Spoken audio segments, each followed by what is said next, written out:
ఓం శ్రీ గురుభ్యో నమః. ఓం శ్రీ మాత్రే నమః.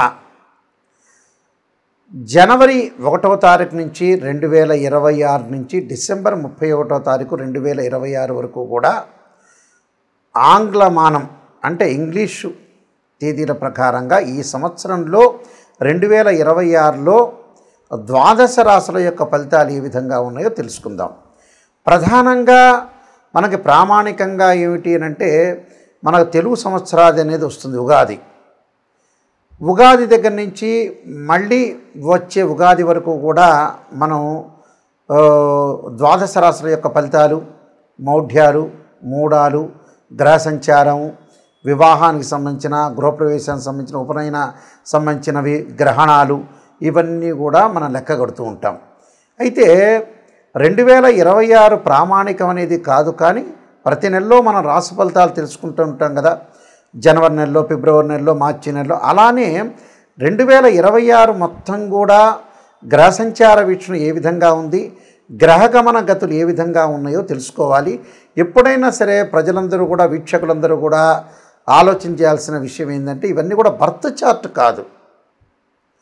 బర్త్ చార్ట్ అంటే ఏమిటంటే ఒక చెట్టుకి వేళ్ళుండి పైన ఏదైతే ఆకులు వస్తుంటాయి, ఆ ఆకులు ఎప్పుడు కూడా మనకి రైన్ సీజన్లో వస్తాయి, వింటర్ సీజన్లో ఉంటాయి, సమ్మర్ సీజన్లో అవి కింద పడిపోతుంటాయి. అది గోచారం అంటారు. అంటే ట్రాన్సిట్ సిస్టానికి బర్త్ చార్ట్కి లాట్ ఆఫ్ డిఫరెన్స్ ఉందని ప్రజలందరూ కూడా, ప్రేక్షకులందరూ కూడా తెలుసుకోవాలి. బర్త్ చార్ట్ అనేది చాలా ఇంపార్టెంట్. అది లగ్నం నుంచి క్యాలిక్యులేట్ చేస్తారు. ఇదేమో గోచారం అంటే ఇప్పుడు కూడా చంద్రుడి యొక్క సంచారం నుంచి రాశి ఫలితాలను లెక్క వేస్తుంటారు. వాళ్ళ యొక్క రాశి నుంచి ఏ స్థానాల్లో ఏ గ్రహాలు ఉన్నాయని మనం సూచిస్తాం. అయితే ఇక్కడ ఎందుకు చూస్తున్నారు గోచారాన్ని అంటే ముఖ్యంగా ఎంత కృషి చేసినా ఆవగిందంత అదృష్టం ఉండాలంటారు. ఆ అదృష్టం కూడా వితిన్ సెకండ్లో రావచ్చు, నిమిషాల్లో రావచ్చు. కాబట్టి గోచారం అనేది కూడా 20% సపోర్ట్ చేస్తుంది. 80% ఎప్పుడు కూడా బర్త్ చార్ట్ అనేది సపోర్ట్ చేస్తుంది. అయితే 2026లో ముఖ్యంగా మనకి గ్రహగమన గతులైన గురువు, శని, రాహుకేతులు, మిగతా గ్రహాలన్నీ కూడా ఏ విధంగా ఉన్నాయో ఒకసారి తెలుసుకుందాం.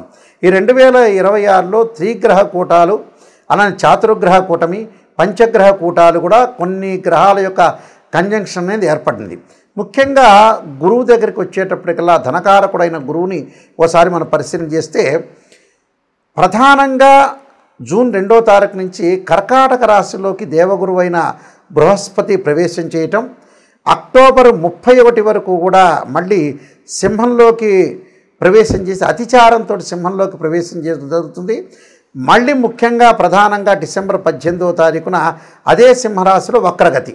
అంటే అదే సింహరాశిలో అతిచారము, వక్రగతి. జూన్ 2 దగ్గర నుంచి అక్టోబర్ 31 వరకు కర్కాటకంలోను, ఆ తర్వాత సింహరాశిలో అతిచారము, వక్రగతిలో గురువు ఉంటాడు.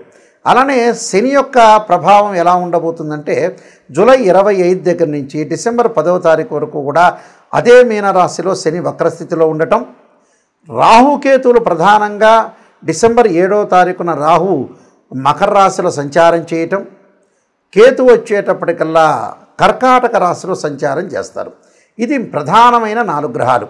మిగతావన్నీ కూడా రవి, బుధ, శుక్రగ్రహాలు నెల రోజులకు ఒకసారి ఒక రాశి నుంచి మరొక రాశికి మారటం, కుజుడు 45 రోజుల పాటు, చంద్రుడు 2.5 రోజుల పాటు మారుతారు.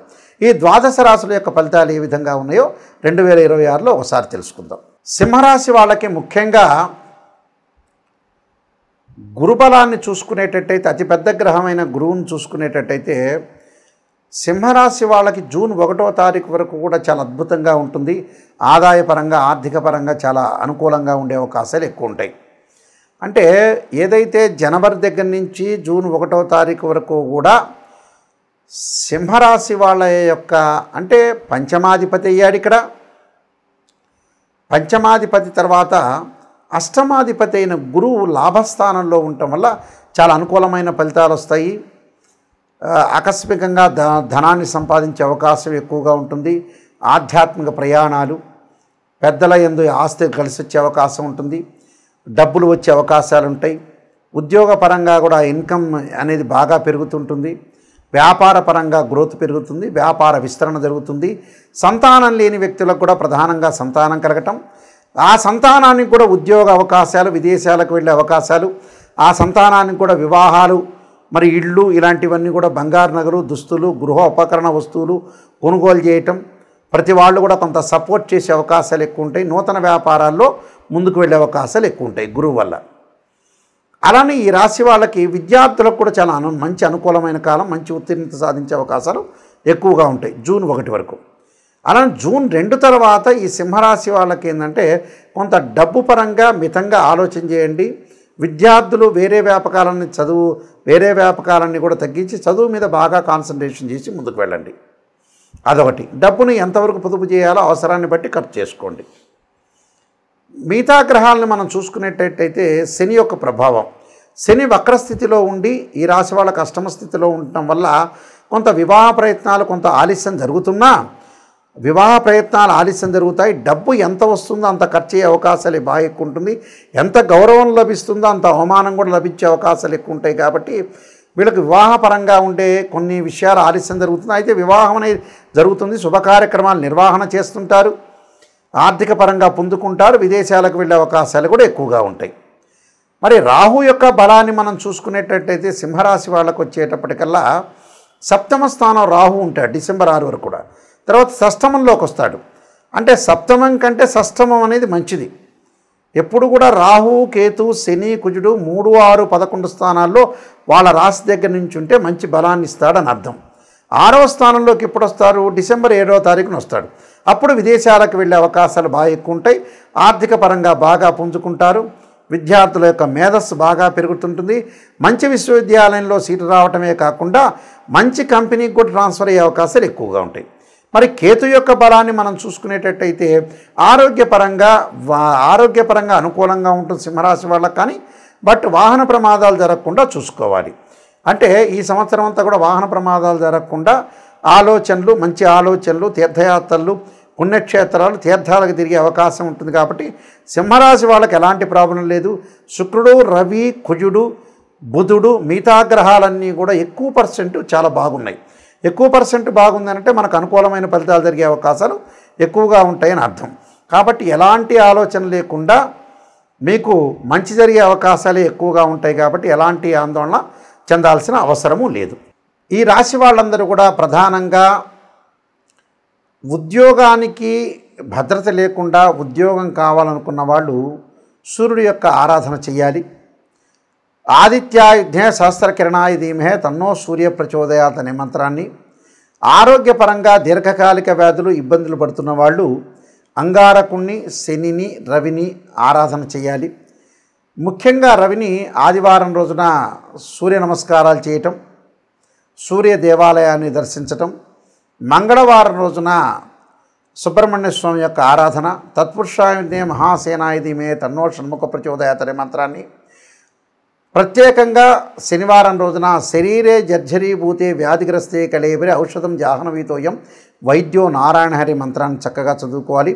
వివాహం కానీ ఎవరైతే స్త్రీలు ఉన్నారో వాళ్ళు ముఖ్యంగా వరపాశుపతాస్త్ర రుద్రాభిషేకం, అఘోర గౌరీ పాశుపతాస్త్ర రుద్రాభిషేకం, అబ్బాయిలు కన్యాపాశుపతాస్త్ర రుద్రాభిషేకం చేసుకోవటం. ధనపరంగా ఇబ్బందులు పడుతున్న వాళ్ళు యక్షాయ, కుబేరాయ, వైశ్రవణాయ, ధనధాన్యాధిపతే ధనం ధాన్యం సమృద్ధిమే దేహిమే దాపైస్వ అనే మంత్రాన్ని చక్కగా చదువుకోవటం. అలానే సంతానపరంగా సంతానం లేదు, సంతానం డెవలప్మెంట్ చెందలేదు, మాకు సంతానం కలగట్లేదనే వ్యక్తులు సంతాన గోపాలకృష్ణ మంత్రాన్ని చదువుకోవాలి. వీలైతే సంతాన గోపాలకృష్ణ యంత్రాన్ని తీసుకొని కూడా పూజ చేసుకోవచ్చు. ధనపరంగా కూడా కుబేర యంత్రాన్ని తీసుకుని కుబేర యంత్రాన్ని కూడా చక్కగా కొన్ని రోజుల పాటు పూజ చేయటం అనేది చాలా ఇంపార్టెంట్. ఇక్కడ ఏదైనా వాస్తు ప్రకారంగా దోషాలున్న వ్యక్తులు మత్స్యంత్రము, వాస్తు యంత్రం, అష్టదిగ్బంధన యంత్రానికి పూజ చేయటము, భూమిలో స్థాపన చేయటం అనేది చేయాలి. అలా ప్రతిదానికి కూడా ఒక పరిష్కార మార్గం అనేది ఉంటుంది. భయభ్రాంతులు చెందాల్సిన పని లేదు. అలానే ఉద్యోగం పరంగా నిలకడ లేదా, లేకపోతే వివాహం కావట్లేదా, ఆరోగ్యపరంగా ఇబ్బందులు కలుగుతున్నాయా, ఫైనాన్షియల్ పరంగా డెవలప్మెంట్ లేకపోతుందా, ఎదుగుదల లేకపోతుందా, అన్నిటికి కూడా మీకు పరిష్కారం ఉంటుంది. ఆ పరిష్కార మార్గానికి తప్పకుండా మీరు మా నెంబర్ కాంటాక్ట్ చేసి మీరు తెలుసుకోవచ్చు. అలానే ప్రతిదానికి బర్త్ చార్ట్ మటుకు చాలా ఇంపార్టెంట్. రాశి ఫలాలు చూస్తున్న ప్రతి ఒక్కళ్ళకి కూడా నాయకంటి మల్లికార్జున శర్మ గారు ఇచ్చే నిజమైన సందేశం ఏంటంటే, మీరు చాలామంది కూడా చూడండి, బుక్స్ చూడండి, ఆస్ట్రాలజీ సంబంధించిన గ్రంథాలు కూడా చూడండి. గోచారం ఎప్పుడు కూడా 20%. మాకు జరగట్లేదు గురువుగారు, జరగట్లేదనే వాళ్ళందరికీ కూడా ముఖ్య గమనిక మీకు బర్త్ చార్ట్ చాలా ఇంపార్టెంట్. బర్త్ చార్ట్ 80% ఖచ్చితంగా రిజల్ట్స్ అనేది ఇస్తుంది. చాలామంది కూడా ఏం చేస్తారంటే జాతకం అనేది, డబ్బు అనేది ఎక్కడ పొదుపు చేయాలి, ఎక్కడ ఖర్చు పెట్టాలో చాలామందికి తెలియకుండా నిజమైన వాటికి డబ్బులు ఖర్చు పెట్టలేకపోతున్నారు. ఇది మెయిన్ రోలు మన చేతుల్లోనే ఉంటుంది. 50% జీవితం అనే లైఫ్, ఆ లైఫ్ను మనం లీడ్ చేసుకొని ముందుకు వెళ్తే మనకు మంచి జరిగే అవకాశాలు ఖచ్చితంగా ఉంటుంది. కాబట్టి పిల్లల యొక్క పెళ్ళిళ్ళు చేయండి, డబ్బులు సంపాదించండి, ఎవరికి అన్యాయం చేయొద్దండి, తల్లిదండ్రులు బాగా చక్కగా చూసుకోండి, అందరికీ సహాయం చేయండి, ముందుకు వెళ్ళండి. ఎందుకంటే ప్రపంచంలో మనం పుణ్యం మూటగట్టుకొని ముందుకు వెళ్ళాలి, నిజాన్ని తెలుసుకోవాలి. రాశి ఫలాల్లో కూడా నెగిటివ్ వచ్చిందని బాధపడద్దండి. ఆ నెగిటివ్ను పాజిటివ్ చేసుకోవటం అనేది ఎలా అనేది ఆలోచన చేయండి. వీలైతే నా గ్రంథాలు, నేను రాసిన చాలా 15 గ్రంథాలు ఉన్నాయి జ్యోతిష్యంలో. కాలసర్పయోగము, కాలసర్పయోగ చంద్రిక, రాహుకేతులు, ఛాయాగ్రహాలు, అలానే పుత్రగణపతి వ్రతము, బృహత్ పరిహార సింధు, స్వప్నశాస్త్ర ఫలదీపిక, ఇలాంటివన్నీ కూడా చాలా నెంబర్ ఆఫ్ సర్వదేవతా గోత్ర ప్రవర్లు పార్ట్ 1, పార్ట్ 2, అలానే జాతక చంద్రిక, వివాహ మార్తాండము అనే నెంబర్ ఆఫ్ బుక్స్ ఉన్నాయి. రకరకాల పారాయణం చేయాల్సిన బుక్స్ కూడా ఉన్నాయి. ఆ బుక్స్కి కూడా మమ్మల్ని మీరు సంప్రదించవచ్చు. సంప్రదిస్తే మీకు పోస్ట్లో పంపించే అవకాశం అనేది ఖచ్చితంగా ఉంటుంది. కాబట్టి ప్రతిదానికి కూడా మాకు ఫోన్ చేయండి, మీరు సలహా తీసుకోండి. మంచిగా మీరు విజయం సాధించాలని 2026లో మీ అందరికీ కూడా పరమేశ్వరుడి యొక్క కరుణాకటాక్షం ఉండాలని ఆశిస్తూ సర్వే జనా సుఖినో భవంతు.